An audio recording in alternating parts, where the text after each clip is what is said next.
The silence was deafening. 300 people stood frozen on Bourbon Street as the homeless man's weathered fingers hovered above the painted piano keys. Nobody moved. Nobody breathed. They had all seen him before, hunched over his chalk and spray paint, creating that massive mural on the side of the abandoned building. Most had walked past him without a second glance. Some had even complained about the eyesore he was creating. But now, as his hands finally descended onto those painted keys, something inexplicable happened. The crowd heard music. Not real music, not at first, but something deeper. Something that would crack open a century of buried secrets and force one of America's most vibrant cities to confront what it had tried so desperately to forget. What happened next would shake the foundations of New Orleans itself, revealing a hidden history of genius betrayal and the voices that America tried to silence. This is the story of how one man's art became a city's reckoning. Isaiah Rivers didn't look like someone who could change a city. At 46 years old, he had lived on the streets of New Orleans' French Quarter for almost 15 years. His clothes were layers of thrift store finds and donations, his hair gray before its time, his hands perpetually stained with chalk dust and spray paint. But those hands created something extraordinary.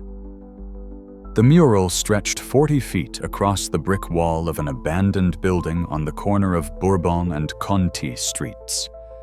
At its center was a grand piano, rendered in such exquisite detail that tourists would stop and stare, certain they could see the grain in the wood, the ivory shine of the keys. Around the piano swirled musical notes that seemed to dance and flow like the Mississippi River itself. Blues and golds and deep purples merged with blacks and whites, creating something that looked less like street art and more like a window into another time. But it wasn't just beautiful, it was precise. Every note was exactly placed, every key perfectly rendered. The musical notation scattered throughout the mural wasn't random decoration. It was deliberate, intentional. And hidden within those notes was something that had been buried for over 100 years. Isaiah worked on the mural every day, starting at dawn, and continuing until the light faded. He never spoke to the crowds that gathered to watch, never explained what he was creating or why. His only companions were his art supplies, carried in a battered shopping cart, and an intensity in his dark eyes that suggested he was painting something far more important than anyone could understand. The building behind his mural had been empty for decades. Once it had been something significant. The bones of its architecture suggested grandeur, with tall windows and decorative ironwork that spoke of New Orleans' golden age. But now it was just another forgotten structure in a neighborhood being rapidly transformed by money and development. And Catherine Ashford wanted it gone. Catherine Ashford represented everything Isaiah's mural was fighting against, though she didn't know it yet. At 38, she was the face of Ashford Development, the third generation of her family to shape New Orleans' skyline. She wore success like armor designer suits, perfect hair, and a confidence that came from never having to question whether she belonged. She pulled up to the building site in her white Tesla on a Tuesday morning, her heels clicking sharply against the sidewalk as she approached the structure that was supposed to have been demolished 3 weeks ago. The delay was costing her company thousands of dollars per day, and her patience had run out. The first thing she saw was the crowd. The second was Isaiah perched on a ladder, adding delicate touches to the upper corner of his mural. "You need to leave, Catherine," said her voice, cutting through the morning air. "This building is private property, and it's scheduled for demolition." Isaiah didn't turn around. His hand continued its precise movements, adding a series of notes that curved like a question mark. "I'm speaking to you," Catherine said louder now. Several people in the crowd pulled out their phones, sensing confrontation. "This is trespassing. That's vandalism. You need to stop immediately." Finally, Isaiah descended the ladder. Up close, Catherine could see that beneath the worn exterior was something else. Intelligence in those eyes, purpose in the set of his jaw, and something that looked almost like pity when he looked at her. "You can't tear this building down," Isaiah said quietly. His voice was rough from disuse, but educated, articulate. Not what Catherine had expected. Not this one. "I can and I will," Catherine replied. "I have all the permits. The city approved this project months ago. Whatever you've painted here, it's going to be rubble by next week. You don't understand what this building is. I understand it's a condemned structure that's going to become luxury condos that this neighborhood desperately needs." Catherine pulled out her phone. "I'm calling the police." "Go ahead," Isaiah said, returning to his ladder. "But it won't change what's hidden here. It won't change what your family did." Catherine froze her finger, hovering over her phone screen. "What did you say?" But Isaiah was already climbing, already painting. And in that moment, Catherine felt something she rarely experienced: uncertainty. What did this homeless man know about her family? What could he possibly know? The crowd had grown larger. Someone was live streaming. This was becoming a problem that couldn't be solved with a simple phone call to the police. Catherine made the call anyway. But as she waited for the officers to arrive, she found herself staring at the mural, really looking at it for the first time. And she noticed something odd, something that made her skin prickle. Those weren't just random musical notes. They were arranged in patterns, sequences, almost like they were trying to say something. But what? Emma Blake had been watching Isaiah work on the mural for 3 weeks. As a junior at Tulane University studying art history, she was fascinated by street art and its role in cultural preservation. She had documented Isaiah's progress with hundreds of photographs, planning to make it the subject of her senior thesis. But today, something clicked. Emma stood in front of the mural with her notebook sketching the musical notation for what must have been the 20th time. She had always assumed the notes were decorative, chosen for their visual appeal rather than their musical meaning. But the more she studied them, the more she realized they formed actual musical phrases. And those phrases repeated in specific patterns throughout the mural. It was a code. Emma's heart raced as she pulled out her phone and started photographing specific sections. She had taken a seminar on the Underground Railroad the previous semester, and one thing had stuck with her: the use of coded music to communicate safe routes and hide messages.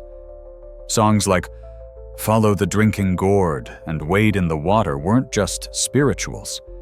They were maps, instructions, lifelines. Could these notes be something similar?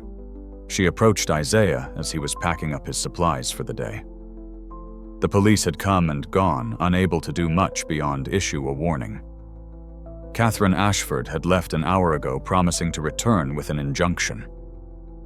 "The notes," Emma said, breathlessly. "They mean something, don't they?" Isaiah's hands stilled on the spray paint can he was putting away. For a long moment, he didn't respond. Then slowly he turned to look at her. "You're the art student," he said. It wasn't a question. "I've seen you sketching. Emma Blake. And I think I know what you're doing. These aren't just decorative. They're actual musical phrases. They repeat in patterns. It's a code, isn't it? Like the Underground Railroad songs." Something flickered across Isaiah's face. Surprise, maybe. Or recognition. "What makes you think that?" "Because I've been studying the building's history. This address, this exact location, it's mentioned in some obscure historical documents about pre-Civil War New Orleans. There were rumors of safe houses in the French Quarter, but most of the records were destroyed or lost. But if someone knew the true history of this building, if they wanted to preserve it, Emma gestured at the mural. They might encode it in plain sight. Isaiah was quiet for so long that Emma thought he might just walk away. Then he spoke, his voice barely above a whisper. The building is called the Crescent Moon Hall. At least that's what it used to be called, before they tried to erase it from history. Crescent Moon Hall, Emma repeated, pulling out her phone to search. I don't see anything coming up. You won't, Isaiah said. That's the point. But if you know where to look, if you know what questions to ask. He paused, studying her face as if deciding whether to trust her. There's someone you should meet, Dr. Raymond Cole. He teaches African American history at Xavier University. Tell him Isaiah sent you. Tell him it's about the crescent moon. Before Emma could ask anything else, Isaiah was walking away, his shopping cart rattling over the uneven sidewalk. She watched him disappear into the evening crowd of Bourbon Street, clutching the business card he had pressed into her hand. That night, Emma couldn't sleep. She spent hours researching, finding only fragments and hints. A mention in a 1923 newspaper about a jazz hall closing. A reference in an old property record. A photograph from the 1920s showing well-dressed black musicians standing in front of a building with a crescent moon carved above the door. The same building that Catherine Ashford wanted to demolish. But Marcus's silence only deepened the mystery. Emma knew she was standing at the edge of something significant. Something that had been hidden for reasons she was only beginning to understand. And as dawn broke over New Orleans, she sent an email to Raymond Cole, hoping that Isaiah's name would be enough to open the door to whatever secrets the Crescent Moon Hall held. What she couldn't know was that unlocking those secrets would lead to the most controversial moment in New Orleans' modern history.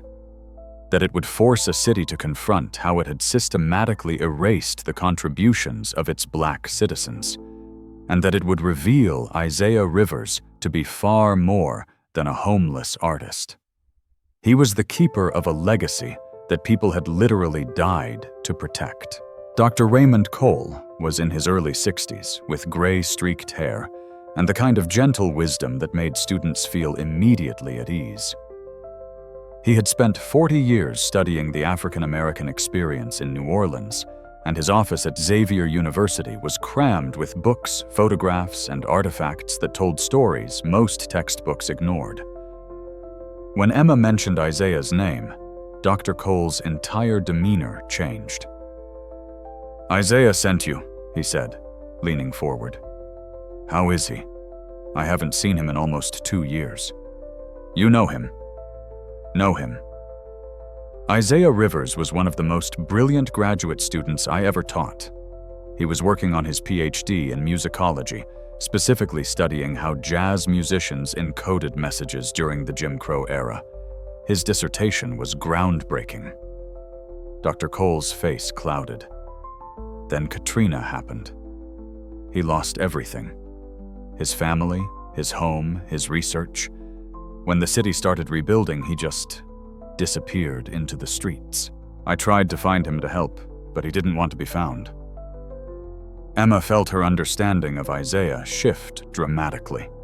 Not just a homeless artist, a scholar, a researcher who had lost everything and found a different way to continue his work. He's created a mural, Emma said, pulling out her phone to show Dr. Cole the photographs. On the old building at Bourbon and Conti, and I think the musical notation is a code. Dr. Cole studied the images, his eyes widening. His hands trembled slightly as he zoomed in on specific sections. Dear God, he whispered. He's done it. He's actually done it. Done what Isaiah's dissertation was about, a place called the Crescent Moon Hall. It was one of the most important jazz venues in New Orleans during the 1920s, a place where black musicians could perform without the restrictions they faced elsewhere. But it was more than that. Dr. Cole stood up, moving to a filing cabinet and pulling out a worn folder. It was part of an underground railroad route, But the Underground Railroad ended before the Civil War, Emma said, confused. The formal network did, yes, but the spirit of it, the need for it, continued long after. During Reconstruction and into the Jim Crow era, there were still people who needed safe passage, who needed places to hide, to organize, to plan. The Crescent Moon Hall was one of those places. Dr. Cole spread out photocopies of old documents, faded photographs, handwritten notes. The hall was owned by a man named Ezekiel Rivers. He was a piano player, one of the pioneers of what would become jazz. But he was also part of an underground network that helped Black families escape violence, that hid civil rights organizers, that preserved knowledge and culture when the world was trying to destroy both. Rivers, Emma said. Isaiah Rivers. They're related. Ezekiel was Isaiah's great-grandfather. The history, the music, the mission, it was all passed down through the family. Isaiah grew up hearing stories about the Crescent Moon, about how his ancestor used music as a language that only certain people could understand. He spent years trying to prove it existed, trying to find documentation. But so much was destroyed. Deliberately destroyed. Dr. Cole pointed to one of Emma's photographs, to a series of notes in the upper left corner of the mural. This is Jelly Roll Morton's Dead Man Blues, but it's modified. See these extra notes? They're not part of the original composition. They're additions, and if you know what to listen for. He hummed a few bars, then smiled. It's a street address, the location of another safe house encoded in music. Over the next 3 days, Emma and Dr. Cole worked to decode the mural. What they found was extraordinary. Isaiah had embedded an entire map of the Underground Railroad's New Orleans route into his art. Street addresses, names of conductors, meeting times, all hidden in plain sight, protected by a language that only those who knew how to listen could understand. But they also found something else, something darker. The Crescent Moon Hall hadn't just closed. It had been deliberately shut down in 1927, its records seized, its history erased. The building had been sold for pennies on the dollar to a development company, and that company had been owned by the Ashford family. They knew Dr. Cole said, his voice heavy with anger and grief. They knew what that building represented, and they buried it anyway. They built their fortune on top of our history. Emma stared at the documents, her mind racing. Catherine Ashford was the third generation of her family's company. Did she know? Did she have any idea what she was planning to destroy? We need to stop the demolition, Emma said. We need to get this information public. It won't be enough, Dr. Cole replied. Ashford Development has permits, money, political connections. What we need is proof. Undeniable proof that the Crescent Moon Hall exists and matters. What kind of proof? Dr. Cole looked at Emma, and in his eyes was a glimmer of hope mixed with uncertainty. We need to get inside that building. If Isaiah's right, if the family history is accurate, there should be evidence inside. Original documents, photographs, maybe even Ezekiel's piano. Isaiah's dissertation theorized that everything important was hidden in a vault beneath the stage before the hall was shut down. If we could find that, we could prove the building's historical significance, Emma finished. We could get it landmarked, protected. But we'd need permission to enter. And Catherine Ashford isn't going to give us that willingly. Emma thought about the woman she had seen that morning, so confident in her righteousness, so certain that progress meant demolition and rebuilding. But she had also seen the flicker of doubt when Isaiah mentioned her family. Maybe, just maybe, that doubt could be turned into something else. Let me try to talk to her, Emma said. Dr. Cole looked skeptical, but nodded. Be careful.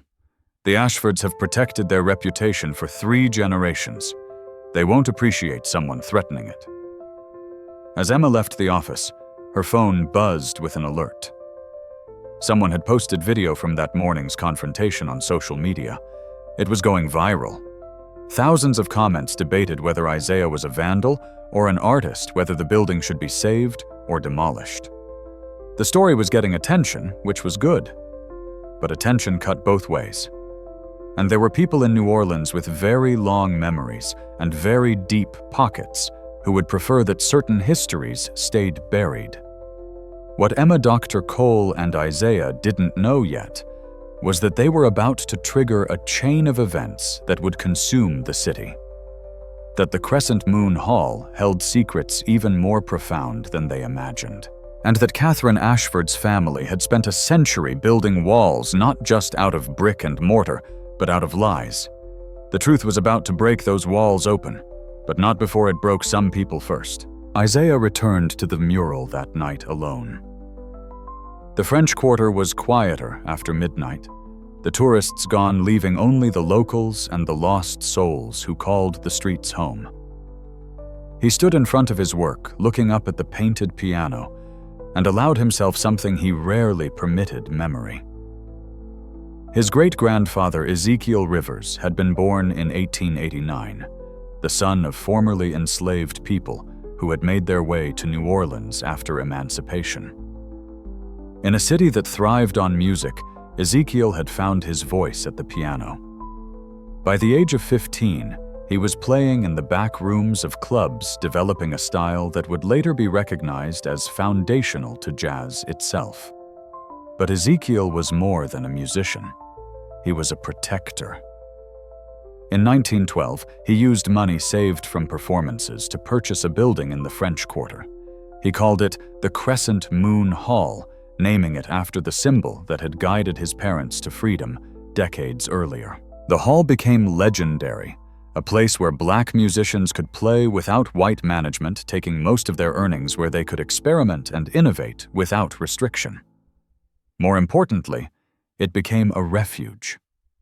During the violent years of Reconstruction's collapse and Jim Crow's rise, the Crescent Moon Hall served as a safe house. Families fleeing lynching mobs would hide in its basement. Organizers planning resistance would meet in its back rooms. Documents proving land ownership documents that certain people wanted destroyed were locked in its vault. And Ezekiel's music, performed nightly, carried messages in its notes for those who knew how to listen. Isaiah's grandfather, Thomas Rivers, had inherited both the hall and the mission. He taught Isaiah's father, Michael, who taught Isaiah. 4 generations of Rivers men, all piano players, all keepers of the same secrets. The hall had closed in 1927. Isaiah had spent years researching what happened, piecing together a story from scattered documents and fading memories. A fire officially ruled accidental. Ezekiel had died in that fire, along with 3 other people who had been staying in the building. The investigation was cursory.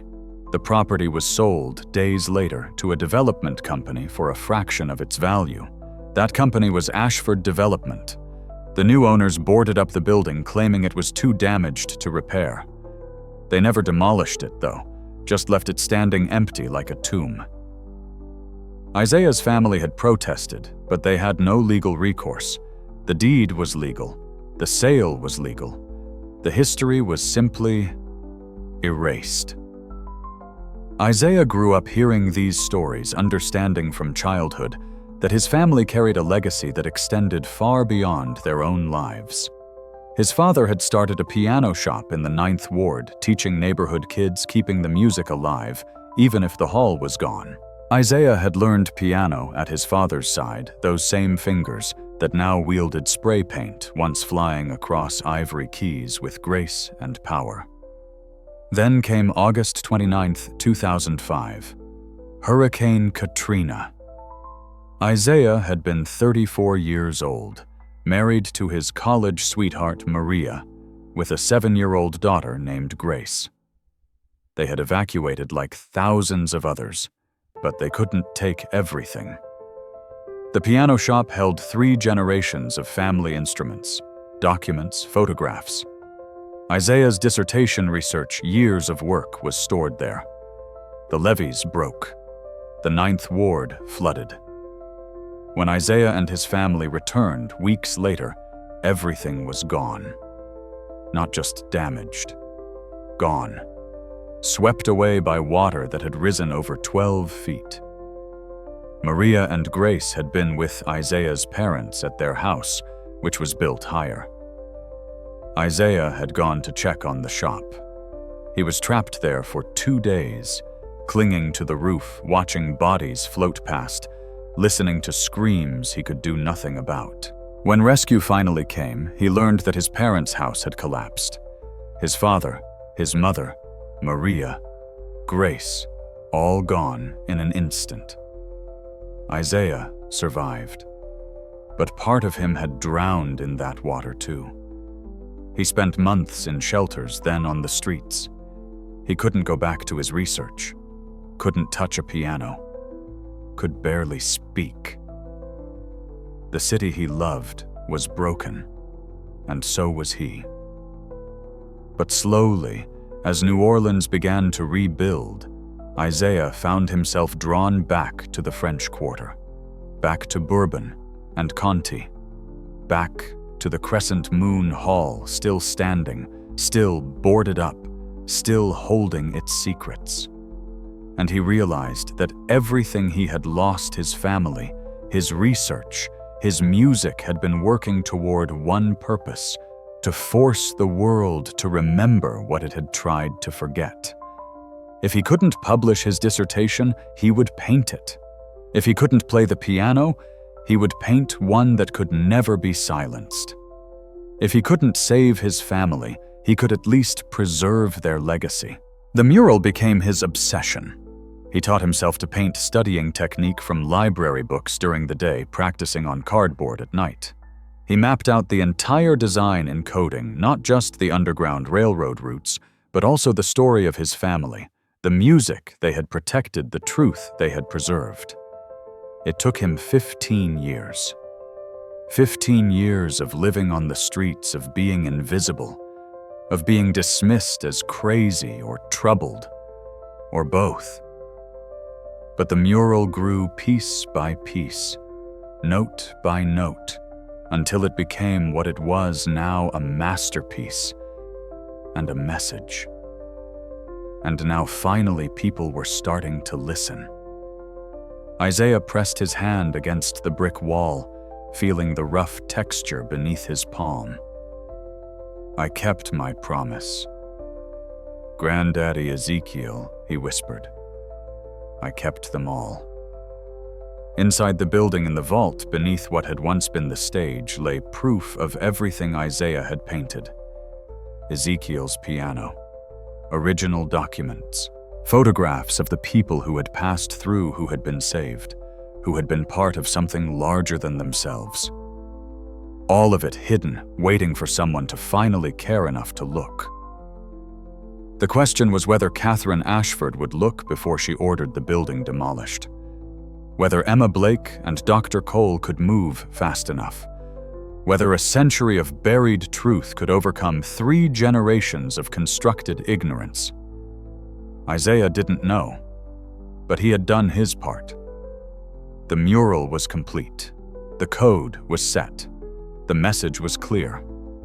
Now it was up to New Orleans to decide whether it wanted to remember or continue to forget. Whether the voices of his ancestors encoded in paint and music would finally be heard or be crushed beneath luxury condos and the progress that destroyed more than it built. Isaiah looked up at his painted piano one last time, then settled onto the sidewalk beside his shopping cart. He pulled a thin blanket around his shoulders and closed his eyes. Tomorrow would bring whatever it brought. But tonight, for the first time in 15 years, Isaiah Rivers slept without nightmares. Because the truth at last was out of his hands, And sometimes that was the only kind of peace possible. Emma managed to schedule a meeting with Catherine Ashford through sheer persistence and the magic words historical documentation. They met at a coffee shop in the Garden District neutral territory, where neither woman had the advantage. Catherine arrived precisely on time, her armor of professionalism firmly in place. Emma came with a folder full of copies, the photographs, the decoded musical notation, Dr. Cole's research. She laid them out on the table like cards in a hand of poker. Your family's company bought the Crescent Moon Hall in 1927. Emma began skipping pleasantries. Do you know why the previous owner sold? I assume because they wanted to sell, Catherine replied coolly. That was almost 100 years ago. What does it have to do with the demolition scheduled for next week? The previous owner was dead. He died in a fire that was ruled accidental, but that fire happened the same night his hall was supposed to host a meeting of the New Orleans chapter of the NAACP. The same night that documents proving black land ownership were supposed to be transferred there for safekeeping. Emma pushed a photograph across the table. This is Ezekiel Rivers. He was the owner. He was also Isaiah's great-grandfather. Catherine's face remained impassive, but Emma saw her fingers tighten on her coffee cup. The fire was investigated, Emma continued. But the investigation was led by a police captain who was a known member of the White League. The building was sold to your family's company 3 days later for a fraction of its value. And the hall, which had been one of the most important venues for black culture in New Orleans, was never opened again. That's unfortunate history, Catherine said carefully. But it doesn't change the legal reality. My company owns that building. We have permits to demolish it. We believe there's a vault underneath the building, one that contains historical artifacts, documents, possibly even Ezekiel Rivers' original piano. If we could get access just for a few days to document what's inside number Ms. Ashford. No, Catherine repeated more firmly. You're asking me to delay a multi-million-dollar project based on a theory. You have no proof that this vault exists, no proof that there's anything historically significant in that building beyond your interpretation of a mural painted by a man who is, forgive me for being blunt, homeless, and potentially mentally ill.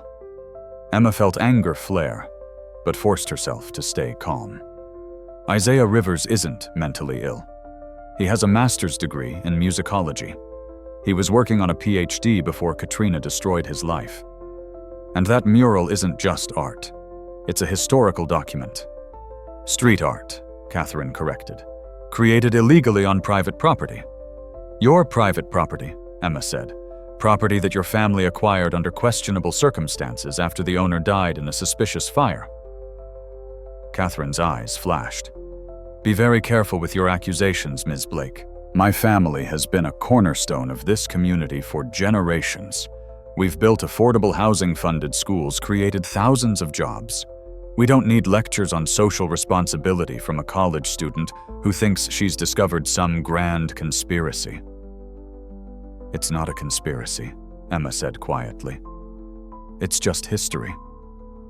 History that was buried because it was inconvenient, because it complicated the narrative that allowed your family to build their fortune. For a long moment, Catherine said nothing. Then she gathered her things and stood. The demolition proceeds as scheduled. If Isaiah wants to preserve his mural, I suggest he take photographs. But as Catherine walked away, Emma called after her. Did you know your great-grandfather committed suicide? Catherine froze mid-step. 1934, Emma said, reading from her notes. James Ashford, the first founder of Ashford Development, drove his car into Lake Pontchartrain. The official ruling was accidental death, but his wife told her sister it was suicide. I found the letters. Want to know what she said drove him to it? Catherine turned slowly. Her face was pale. Guilt, Emma said. He couldn't live with what he'd done, what his company had been built on.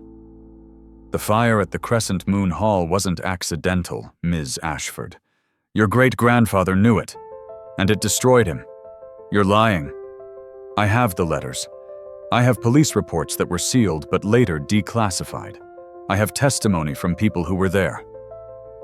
Emma stood matching Catherine's gaze. Your family's fortune was built on black people's trauma, on stolen property and erased history.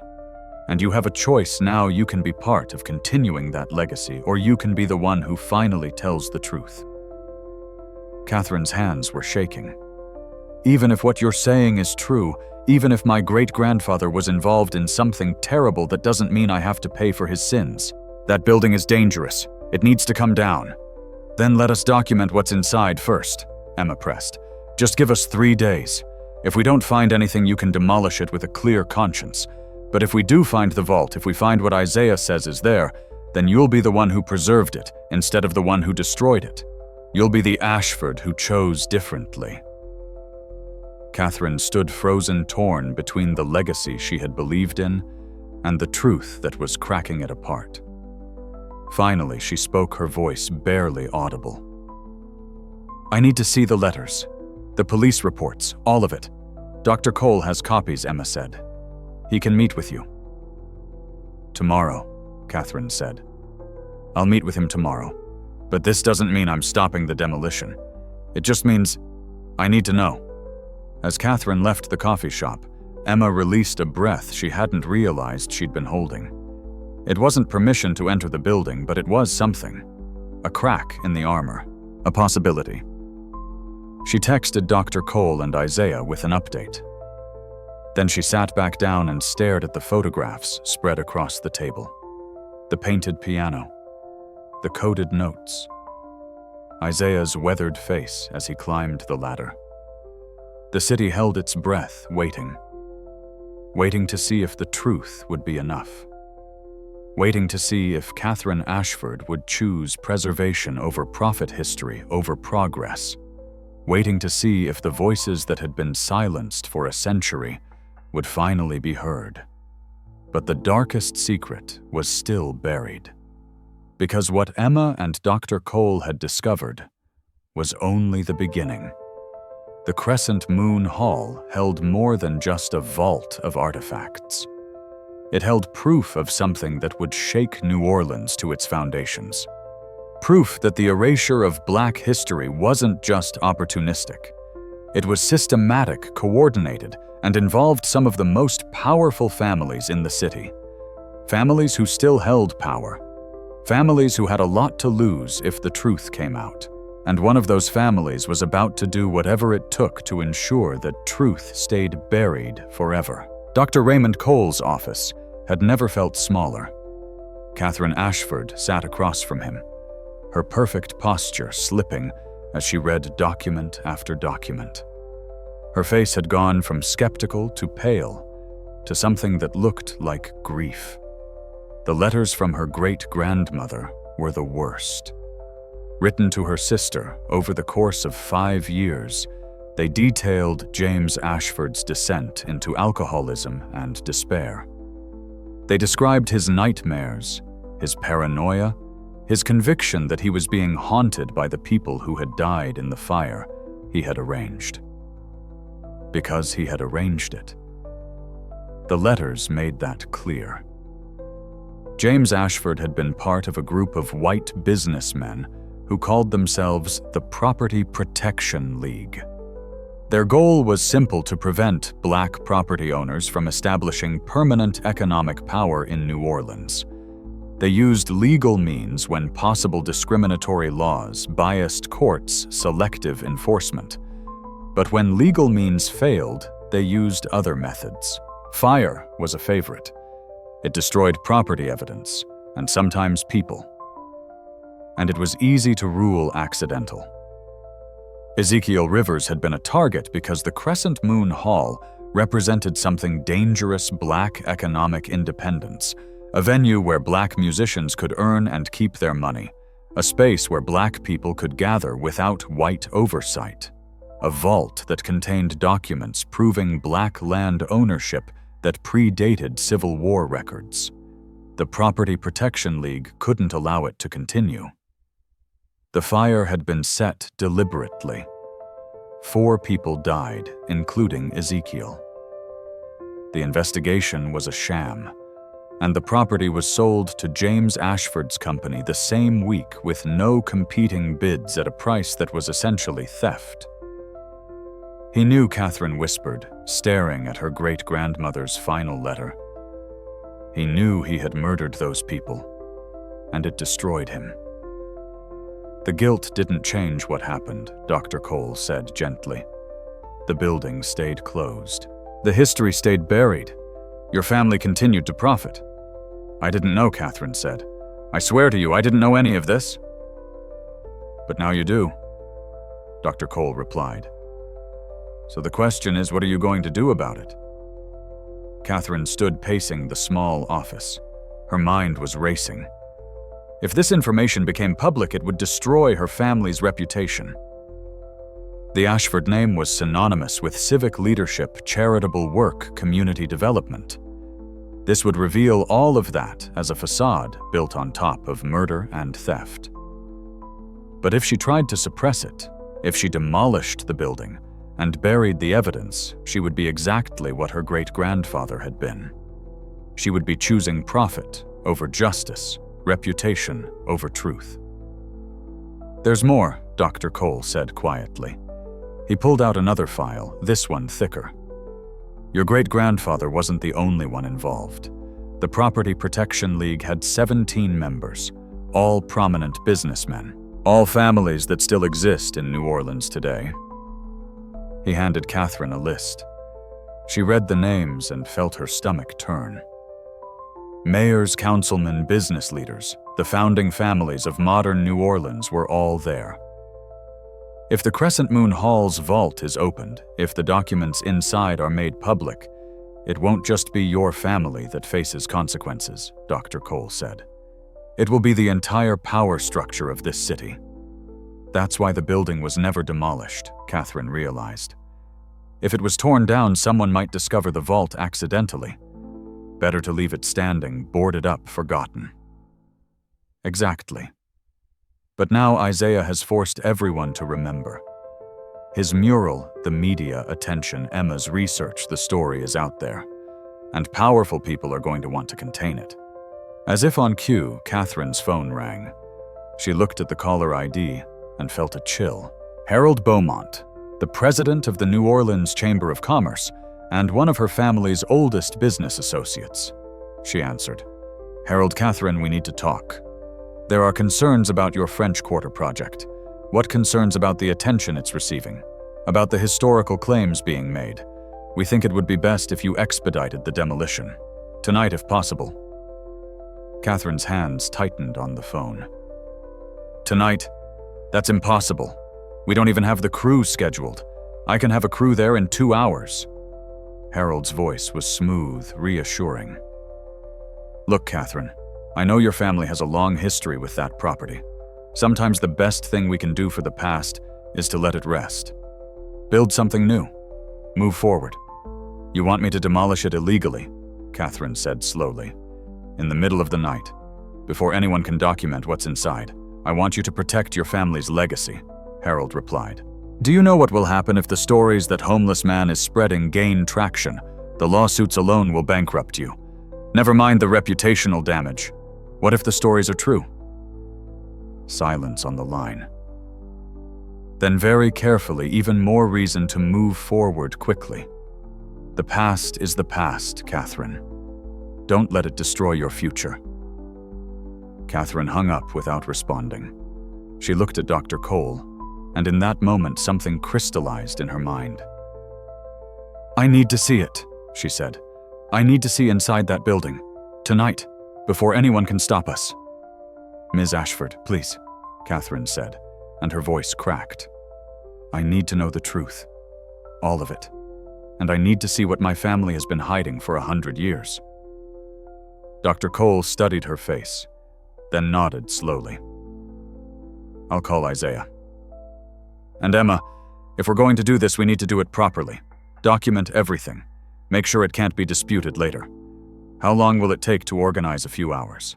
Can you delay the demolition crew? Catherine thought about Harold's offer, about the implications of what he had suggested. about the power structures that were already moving to bury the truth again.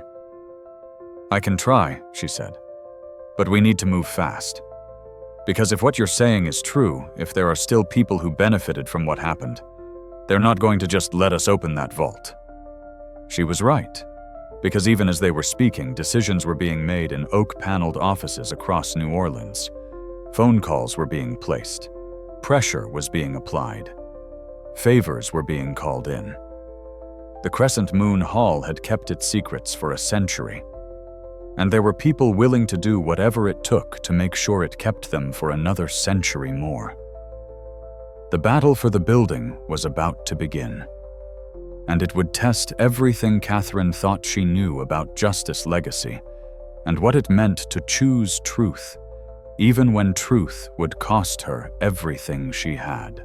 Isaiah sat on the steps of St. Louis Cathedral, watching the sun set over Jackson Square. Emma had texted him they were going into the building tonight. Catherine had agreed. After 15 years, the Crescent Moon Hall was finally going to give up its secrets. He should have felt victorious. Instead, he felt afraid. Because opening that vault meant confronting more than history.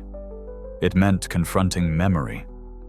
It meant facing the piano that his great-grandfather had played, the piano his grandfather had inherited, the piano that his father had promised would one day be Isaiah's. It meant remembering everything he had lost. Isaiah's earliest memory was of music. His father, Michael Rivers, teaching him scales in the piano shop in the 9th Ward.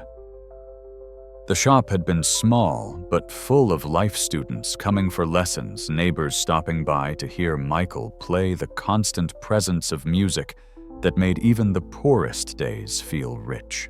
Michael had inherited the shop from Thomas, who had inherited it from Ezekiel's son, a lineage of music and mission that stretched back generations. But Michael had added something new he taught anyone who wanted to learn, regardless of ability to pay. He used music as a bridge, bringing together a neighborhood that was struggling with poverty, crime, and neglect. Isaiah had grown up in that shop, absorbing not just musical technique, but philosophy. Music as resistance, music as memory, music as the voice of people who were told they had no voice. When Isaiah went to college, then graduate school, he carried that mission with him. His research into jazz history wasn't academic, it was personal. Every musician he studied, every composition he analyzed, was connected to his family's legacy. Then came Maria. They met at Tulane, where she was studying social work. She understood immediately what drove Isaiah, what made him spend hours in archives searching for scraps of information about forgotten musicians. She supported his research, encouraged his passion, and eventually became his wife. Grace was born 2 years later. 7 pounds, 3 ounces, with her mother's smile and her father's long fingers. Isaiah had held her in the hospital and promised he would teach her piano, just as his father had taught him. By 2005, Isaiah was deep into his dissertation research. He had found references to the Crescent Moon Hall in scattered documents, enough to know it had existed enough to suspect its importance. But proof was elusive. The building's records had been destroyed. Ezekiel's documents were rumored to be hidden somewhere, but no one knew where. Isaiah had been planning to search the building itself, had been in contact with the property management company about access. But summer 2005 was busy teaching research family. He kept putting it off, just a few more weeks, just until after hurricane season. Then Katrina was upgraded to Category 5. Isaiah remembered the evacuation in fragments, the traffic, the fear on people's faces. His father insisting they would be fine, that the house had survived Betsy in '65, that it would survive this too. Maria clutching Grace, who was crying because they had to leave her stuffed animals behind. Isaiah had convinced his family to evacuate to Baton Rouge. But he returned to New Orleans sooner than he should have, desperate to check on the shop. His entire family's legacy was in that building instruments worth hundreds of thousands of dollars, but more importantly, documents, photographs, recordings. He wasn't supposed to be there when the levees broke. But he was. The water came faster than anyone had predicted. Isaiah had been in the shop trying to move things to higher shelves when he heard the roar. He barely made it to the roof. For 2 days, he watched the city drown. He saw bodies floating past. He heard screams from other roofs, other attics. He saw helicopters overhead that didn't stop boats that were already full. He thought about Grace, about Maria, about his parents, and prayed they were safe. When rescue finally came, they took him to the Superdome. It was days before he could get information, before he could find out what happened to his family. They had gone back to his parents' house, just to get a few things Maria said later in the last phone call, just to grab the photo albums and some clothes. They were going to return to Baton Rouge that same day. But the house was in the 9th ward. The water rose to the roofline. There was no second story to climb to, no escape. The bodies were found 3 weeks later. Isaiah had walked through the ruins of the 9th ward like a ghost. The piano shop was gone, reduced to a foundation and debris. His parents' house was gone. His family was gone. Everything was gone. He couldn't go back to his dissertation. Couldn't focus on history when his own history had been ripped away. Couldn't research how people survived when he wasn't sure he wanted to survive himself. He lived in shelters for months, unable to work, unable to function. The city was rebuilding, but Isaiah was falling apart. He started drinking. Started missing appointments with the social workers who were trying to help. Started sleeping on the streets because at least on the streets you didn't have to pretend everything was going to be okay. Years passed in a blur. Isaiah became one of the invisible people, the ones tourists walked around, the ones shopkeepers chased away. He lost touch with Dr. Cole, with his fellow students, with anyone who had known him before. But he never forgot the Crescent Moon Hall. It became his obsession, his anchor. If he couldn't save his family, if he couldn't preserve his father's shop, he could at least preserve the thing that had started it all. He could make sure Ezekiel Rivers wasn't forgotten. He could make sure the history his family had protected for generations finally saw the light. Learning to paint was its own journey. His hands, which had once moved with precision across piano keys, learned a different kind of precision. The mural became a way of speaking when words failed, a way of telling the story he couldn't write down, a way of keeping a promise to people who were gone. Now, sitting on the cathedral steps, Isaiah allowed himself to remember his father's voice. Music is memory, son. When everything else is gone, when they've torn down the buildings and burned the books, the music remains, because we carry it inside us. Michael had been right. The music had remained, and tonight, finally, the building would tell its story. Isaiah stood, grabbed his shopping cart, and began walking toward Bourbon Street. Emma had said to meet them at midnight. 3 hours away. He would be there. Because this was what his family had been working toward for 4 generations. This was why Ezekiel had encoded his knowledge in music, why Thomas had taught his children the codes, why Michael had kept teaching even when it would have been easier to give up. This was the moment when the silenced voices would finally be heard. Isaiah just hoped he was strong enough to hear them. Because opening that vault meant opening memories he had kept locked away for 15 years. It meant confronting not just what had been lost to history, but what he had lost personally. It meant facing the piano Ezekiel had played, the piano that should have been his. and Isaiah wasn't sure if touching those keys again would bring healing or break him completely. But he was about to find out. Because at midnight, the Crescent Moon Hall was finally going to speak. And its first words would be a song that had been waiting 100 years to be played. At 11:00 p.m., Catherine received the call she had been dreading. Catherine, this is Mayor Thornton. I understand you're planning to enter the Bourbon Street property tonight. Catherine's jaw clenched. She was already in her car heading toward the French Quarter. How did you know that I have a responsibility to keep informed about developments in our historic district? The mayor said smoothly. I'm concerned that you might be making a decision you'll regret. That property has been dormant for decades without incident. Opening it now, especially in response to pressure from activists, could set a dangerous precedent. Activists, Catherine echoed.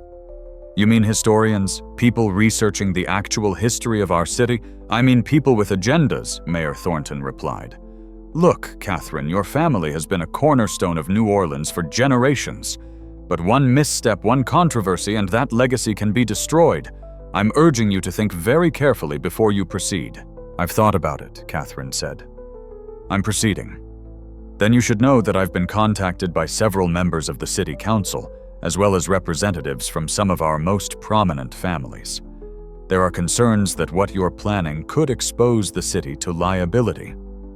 Lawsuits regarding historical injustices, property disputes. It could open a can of worms that affects dozens of families, hundreds of property holdings. Catherine felt her hands tighten on the steering wheel. So you're calling to threaten me? I'm calling to warn you, the mayor said.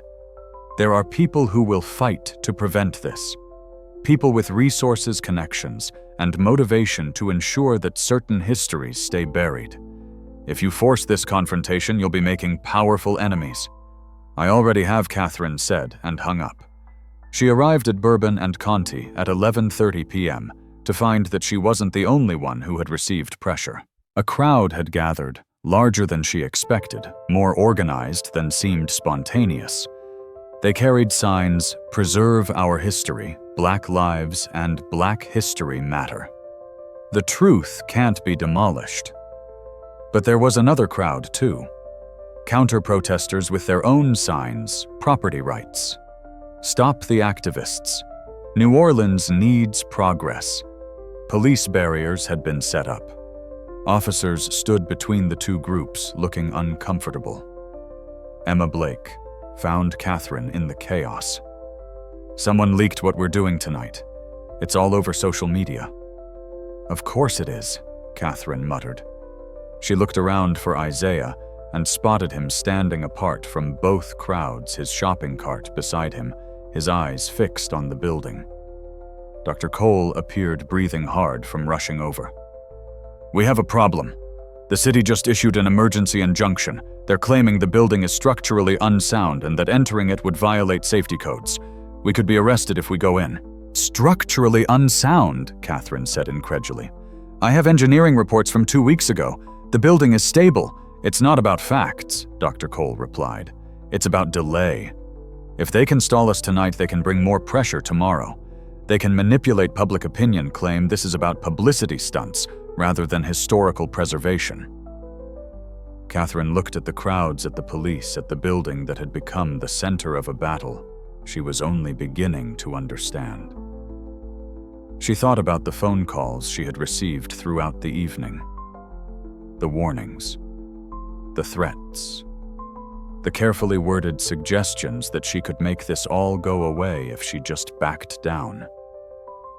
She pulled out her phone and made a call.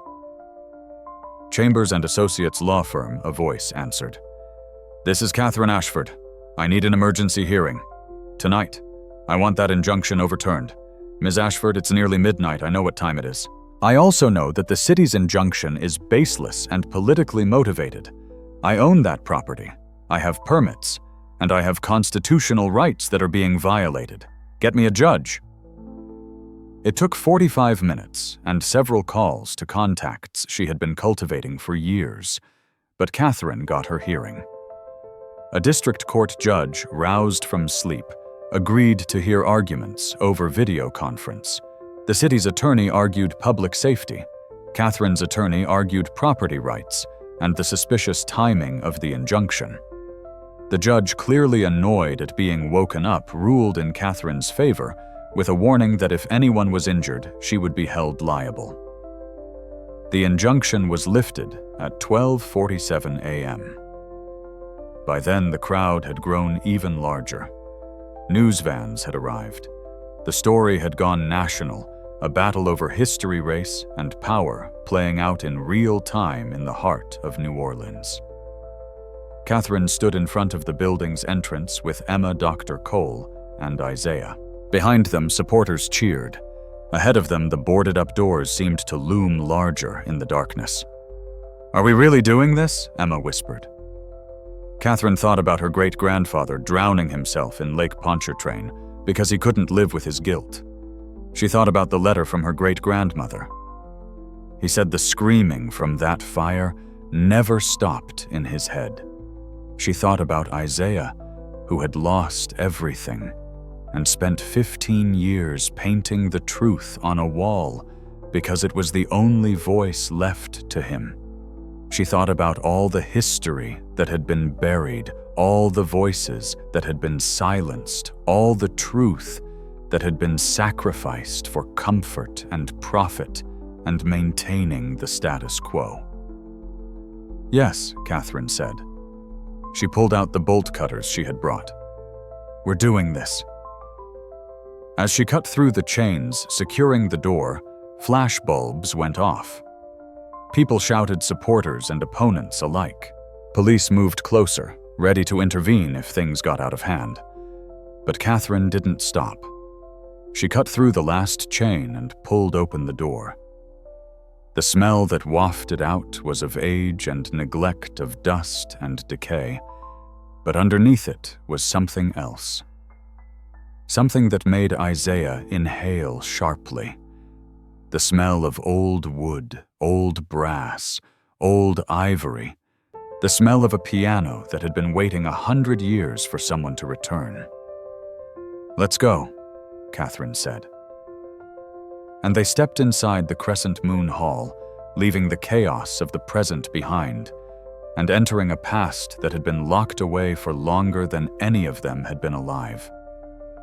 What they would find inside would change everything, would force New Orleans to confront truths it had spent a century avoiding, would transform Catherine, Isaiah, Emma, and everyone watching into part of a story that had started long before them and would continue long after. But in that moment, as they crossed the threshold, all they knew was that they were finally going to see what had been hidden, finally going to hear what had been silenced, finally going to let the Crescent Moon Hall speak. Their flashlight beams cut through the darkness, revealing a space frozen in time. The main hall of the Crescent Moon was larger than it appeared from outside, with high ceilings and a stage at one end. Dust covered everything thick as snow. But underneath the decay, the bones of something magnificent remained. The walls were decorated with faded murals, not unlike Isaiah's outside, but older, more traditional. They showed musicians playing dancers, moving life and joy captured in pigment that had survived a century. The floor was scarred hardwood, marked with patterns that suggested where tables and chairs had once stood. But what drew everyone's attention was the stage. And on the stage, covered with a tarp that disintegrated at the slightest touch, was the piano. Isaiah stopped breathing. His flashlight trembled in his hand as he moved closer, as if in a trance. The others followed their footsteps, echoing in the empty hall. The piano was a grand, massive, and dark even under the dust. As Isaiah brushed away decades of accumulation, brass gleamed. Ivory keys showed through, yellowed but intact. And on the music stand, carved into the wood, were the words, "Ezekiel Rivers, 1915. "Dear God," Dr. Cole whispered. "It survived." Isaiah reached out his fingers, hovering above the keys. "I don't know if I can," he said, his voice breaking. "You have to," Emma said gently. "This is what you've been working toward. This is what your family has been protecting." Catherine was filming on her phone, documenting everything. Outside, the crowd had gone quiet, everyone watching the live stream that someone had set up. Millions of people online were watching too, drawn by the story that had captured national attention. Isaiah pressed a single key, middle C. The sound that emerged was thin, dusty, out of tune, but it was a sound. After 100 years of silence, the piano could still speak. Tears streamed down Isaiah's face. He pressed another key, then another. Some were silent, their mechanisms too damaged. But enough worked. Enough survived. "The vault," Dr. Cole said, remembering why they were there. "Isaiah, do you know where it is?" Isaiah nodded, tearing his gaze from the piano.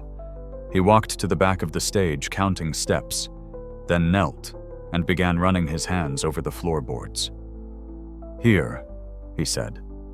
"It should be here." It took 20 minutes to find the hidden catch.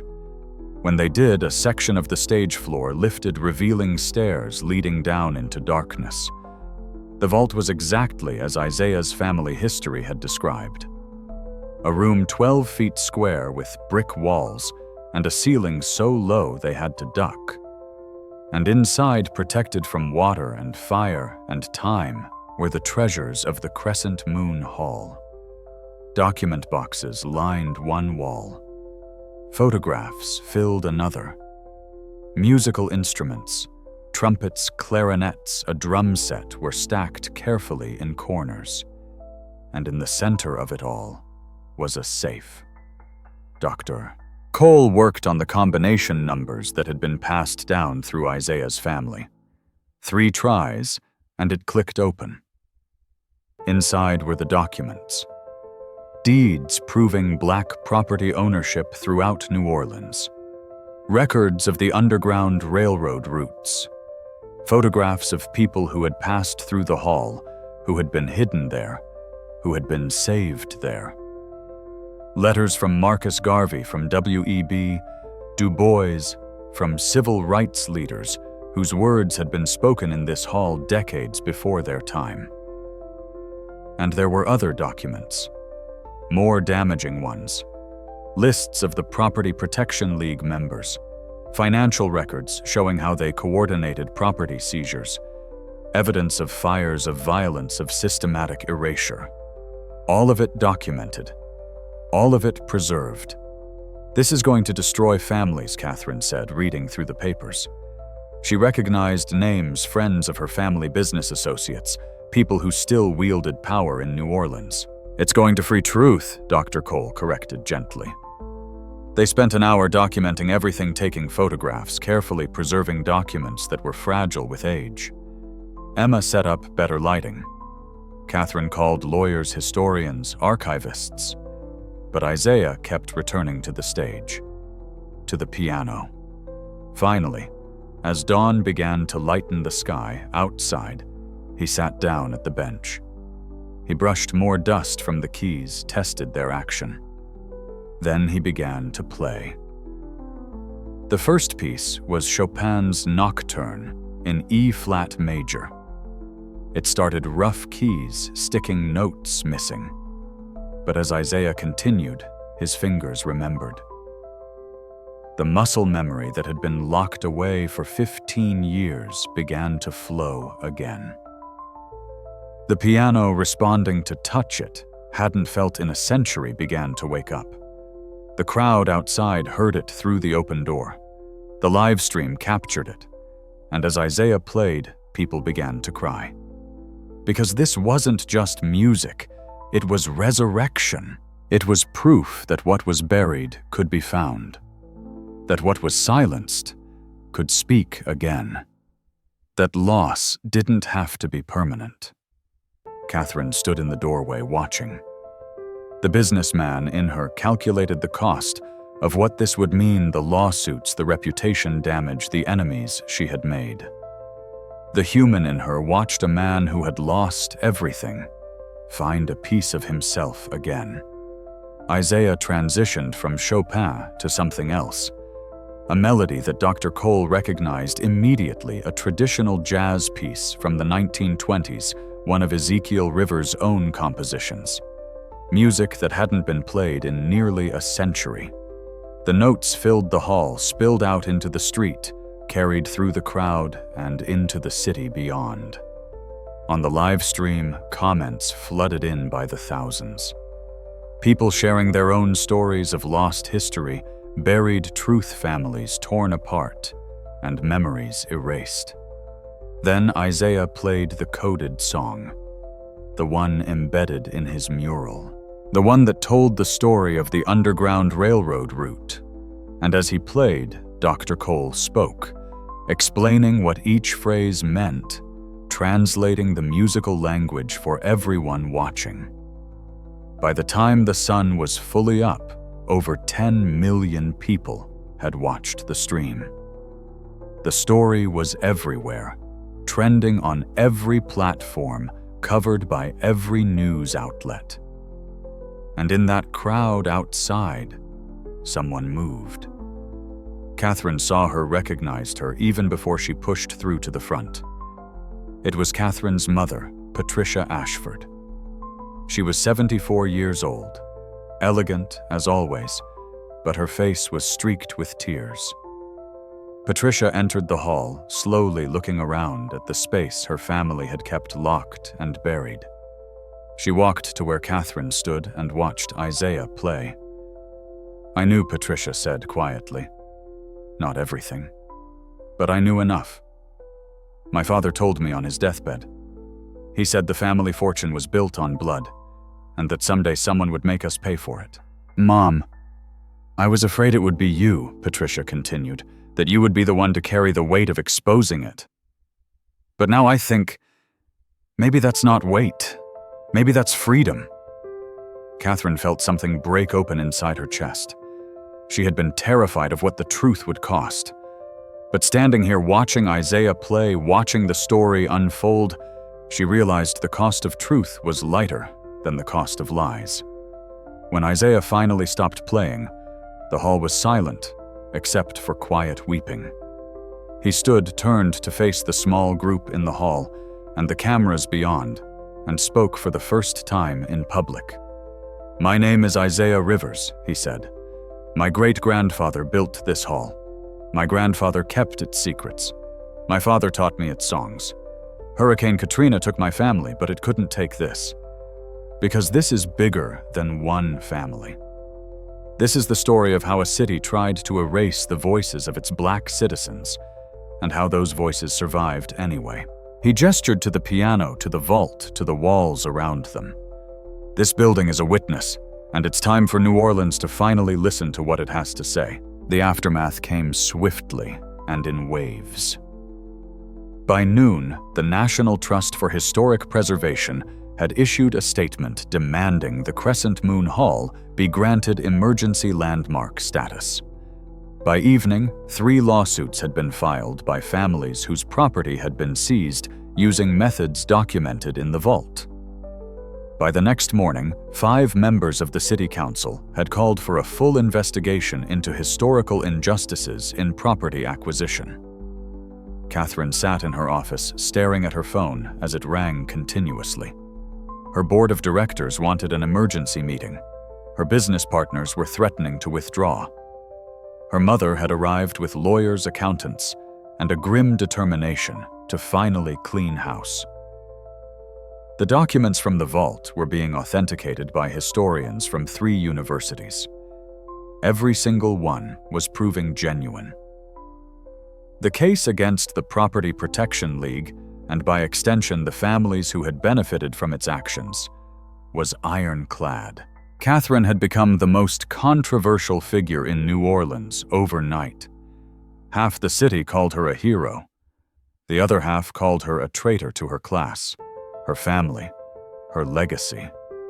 The demolition of the building was not just cancelled, it was impossible. The Crescent Moon Hall was going to be preserved. The only question was what would happen to everyone involved in trying to destroy it. 3 days after the vault was opened, Catherine received a visit from Harold Beaumont, the Chamber of Commerce president, who had urged her to demolish the building illegally. "You've destroyed us," he said, without preamble. "Do you understand that 5 families have already had lawsuits filed? Property holdings worth hundreds of millions are being challenged. The city's reputation is in shambles. The city's reputation was built on lies," Catherine replied. "Maybe it's time for a new foundation. Easy for you to say. You got to be the hero. You got to be the one who did the right thing. Meanwhile, the rest of us have to deal with the fallout." "Then deal with it," Catherine said. "Make restitution. Acknowledge the truth. Be the generation that finally stops profiting from our ancestors' crimes." "It's not that simple." "It is that simple," Catherine countered. "It's just not that easy." Harold left without another word. But 2 days later, his family's foundation announced a $50 million fund for descendants of families affected by the Property Protection League's actions. It was the first. Others followed. Not everyone, of course. Some families lawyered up, denied everything, attacked the authenticity of the documents despite the evidence. Some left New Orleans entirely unable to face the reckoning. But enough chose differently. Enough chose to face the truth and try to make amends. Catherine's own decision came after a week of intense discussion with her mother, with lawyers, with historians. Ashford Development would be dissolved. The properties it owned would be sold with proceeds going to a trust fund for historical preservation and community development in neighborhoods that had been targeted by predatory practices.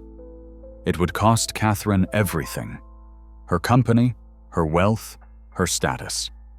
She would have to start over, build something new on a foundation that wasn't soaked in blood and lies. The morning she signed the papers, her mother hugged her. "Your great-grandfather would be proud," Patricia said.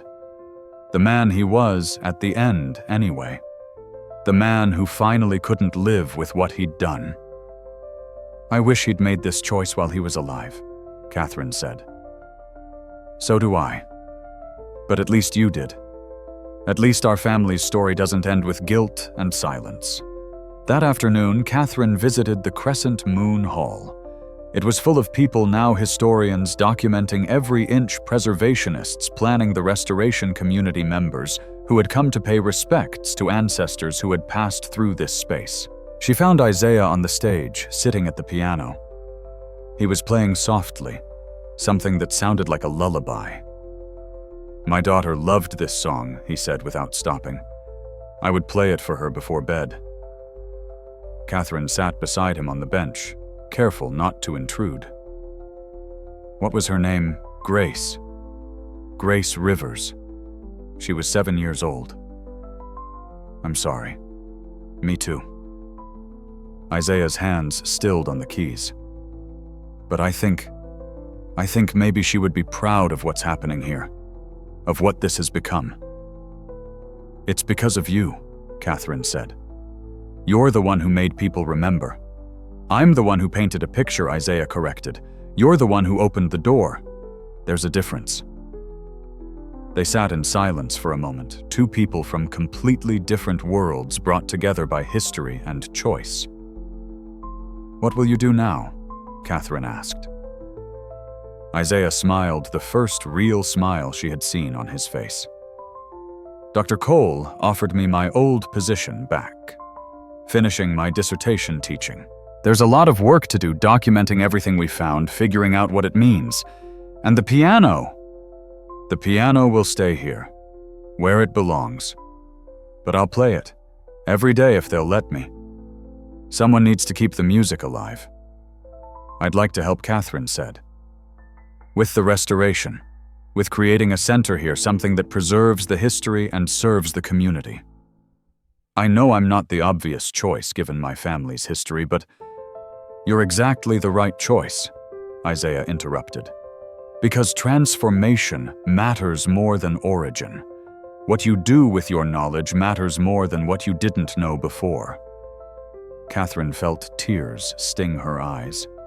She had been bracing for rejection, for anger, for the very reasonable response that she didn't deserve to be part of the solution to a problem her family had created. Instead, Isaiah was offering forgiveness.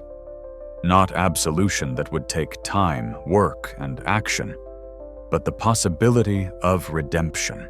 "Thank you," she whispered. Isaiah returned to playing.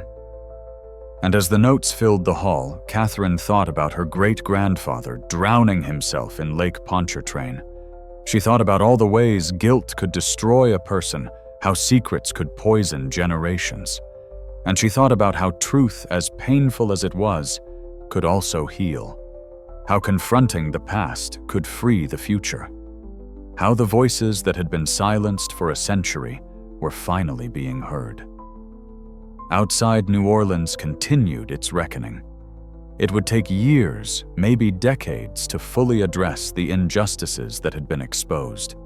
Some wounds would never fully heal, but for the first time in 100 years, the city was at least telling the truth about them.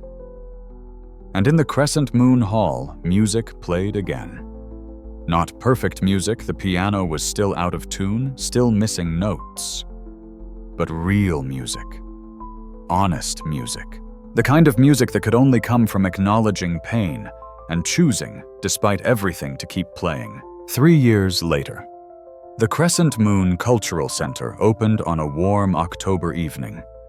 The restored hall gleamed, its murals carefully preserved and supplemented with new art from local Black artists. The piano, Ezekiel Rivers' original grand, had been meticulously restored and occupied pride of place on the stage. But the hall was more than a museum. It was alive. On the ground floor, classrooms offered free music lessons to neighborhood children. The vault, now climate-controlled and secure, served as an archive and research center. The second floor, previously unused, had been converted into affordable artist studios.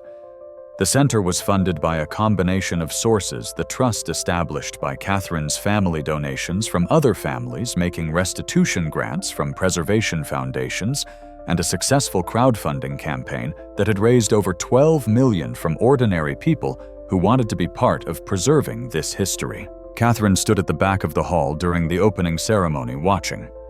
She no longer wore designer suits.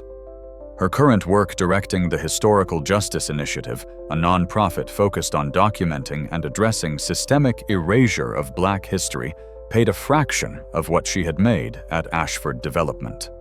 She lived in a modest apartment in mid-city, drove a used car, and was happier than she had ever been running a multi-million-dollar company. Isaiah was on stage, but not alone. Around him were 20 students from the center's music program, ranging in age from 7 to 17. They were preparing to perform the inaugural concert. Emma Blake, now in her first year as a professor at Tulane, introduced the performance. Her dissertation on the Crescent Moon Hall and its role in preserving African American history had been published to critical acclaim. She was dating a fellow professor and pregnant with her first child, a development that still made her giggle with surprise when she thought about it. Dr. Raymond Cole sat in the front row, beaming with pride. At 67, he had retired from teaching to work full-time at the center as its chief historian. His book about the Property Protection League and its long-term impact on New Orleans was required reading in history departments across the country. But the audience was what struck Catherine most. It was diverse, Black and white, old and young, wealthy and working class. People who had been on opposite sides 3 years ago sat together, now united by a shared desire to preserve truth and build something better. The concert began. Isaiah played first a medley of Ezekiel Rivers' compositions that had been reconstructed from the coded sheet music found in the vault. Then the students joined in, their young voices filling the hall with spirituals, jazz, standards, and contemporary pieces that honored the past. while pointing toward the future. During the performance, Catherine glanced at her phone. A text from her mother. "Your great-grandfather's grave has flowers on it today. Anonymous. I think the city is finally forgiving him." Catherine typed back, "I think the city is finally forgiving itself." When the concert ended, the standing ovation lasted 5 minutes. Isaiah stood with his students, his arm around a 10-year-old girl who reminded him so much of Grace that sometimes it hurt to look at her. But it was a good hurt, the kind that meant healing was possible. After the ceremony, people mingled in the hall. Food from local Black-owned restaurants filled tables. Music played a DJ spinning jazz, and hip-hop creating bridges between eras. Catherine found herself in a conversation with the mayor. A different mayor now. One who had been elected partly on a platform of historical accountability. They were discussing plans to extend the Historical Justice Initiative to other cities to create a network of preservation and restitution efforts. But she kept glancing back at Isaiah and his students at the piano that had survived everything at the hall that had refused to stay buried. Later, as the crowd thinned and the evening wound down, Catherine walked onto the stage. Isaiah was alone, running his hands over the piano keys like he was greeting an old friend. "3 years ago, I wanted to demolish this building," Catherine said. "I thought it was progress. 3 years ago, I was living on the street, painting on walls because I couldn't speak." Isaiah replied, "We've both come a long way. Do you think it was worth it?" Everything that happened, Isaiah considered. The lawsuits were ongoing. Some families had been bankrupted. Relationships had been destroyed. The social fabric of New Orleans had been torn apart and was still being rewoven. But then he looked around the hall, at the students who were learning music and history simultaneously, at the archive that was preserving stories that would have been lost forever, at the community that was building something new on a foundation of truth. "Yes," he said, finally.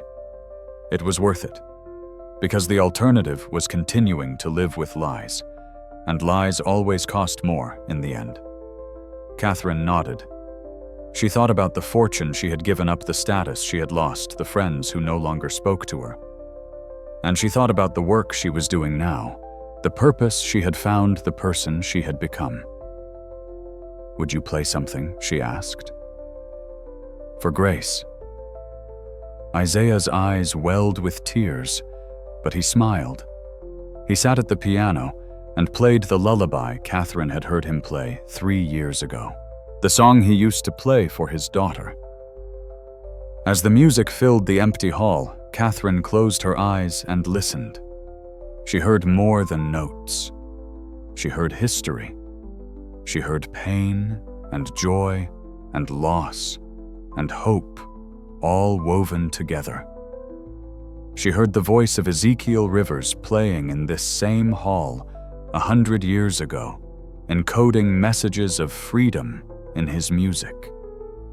She heard the voices of everyone who had passed through this space, seeking refuge or inspiration, or just a place where they could be fully themselves. She heard her great-grandfather's confession whispered in letters before he drove into the lake.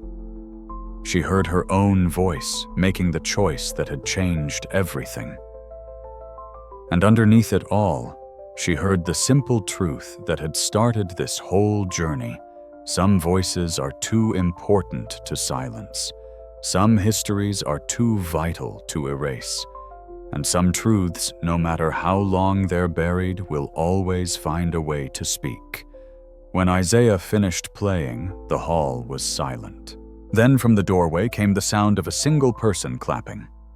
They turned to see a woman in her 80s, leaning on a cane, her eyes bright with tears.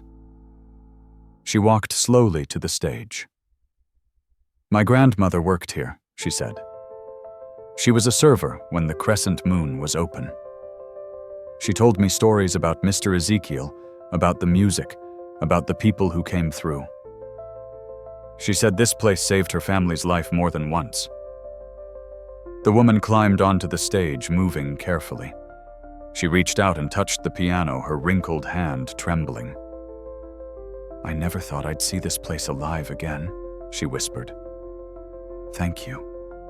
Thank you for bringing it back." Isaiah took her hand. Catherine joined them.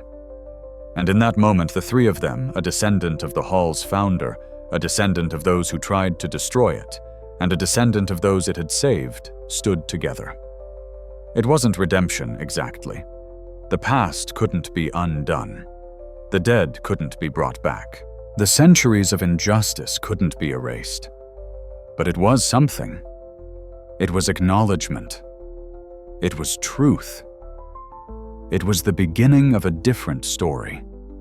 And sometimes that was enough. The camera panned across Isaiah's original mural, still preserved on the building's exterior. It had been protected now, sealed and maintained as a permanent installation.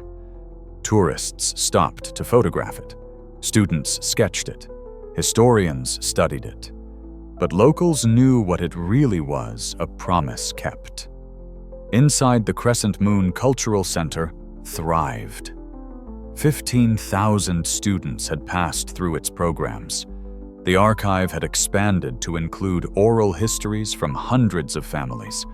The model had been replicated in 7 other cities across the South. Isaiah Rivers taught and played and lived in a small apartment above the center. He never married again, never tried to replace what he had lost. But he wasn't lonely. His students filled his life with music and purpose. Catherine Ashford's Historical Justice Initiative had helped return over $200 million in property and restitution to families affected by systematic displacement. She had testified before Congress. She had been threatened and celebrated in equal measure. She didn't regret any of it. The piano in the Crescent Moon Hall played every day. Sometimes it was Isaiah. Sometimes it was one of his students. Sometimes it was visiting musicians who wanted to connect with history. But it always played, because that was the point. The music couldn't be silenced. The voices couldn't be erased. The truth couldn't be buried forever. On the wall of the center, next to Ezekiel Rivers' photograph, hung a quote from Isaiah's opening night speech. "They tried to silence us with violence. They tried to erase us with lies. They tried to bury us with progress. But they forgot something important. We are the music. And music once created never truly dies. It just waits for someone brave enough to play it again." The camera pulled back, showing the Crescent Moon Hall glowing in the evening light, music spilling from its open doors into the streets of New Orleans. The city that had tried to forget had become the city that remembered. The place where truth had been buried had become the place where truth was celebrated. And somewhere in the space between past and present, between silence and sound, between what was lost and what was found, the voices of 4 generations of Rivers men harmonized with the countless voices of those who had been saved, hidden, and remembered in that hall. They sang of resistance and survival, of pain and hope, of a legacy that couldn't be demolished no matter how many tried. They sang of the truth that silence is never permanent, and that the arc of history, however long it takes, always bends toward the voices brave enough to speak. The screen faded to black, but the music continued echoing in the hearts of everyone who heard it, carrying forward into a future where maybe finally all voices would be heard, where the invisible would be seen, where the silenced would speak, where the crescent moon would always shine,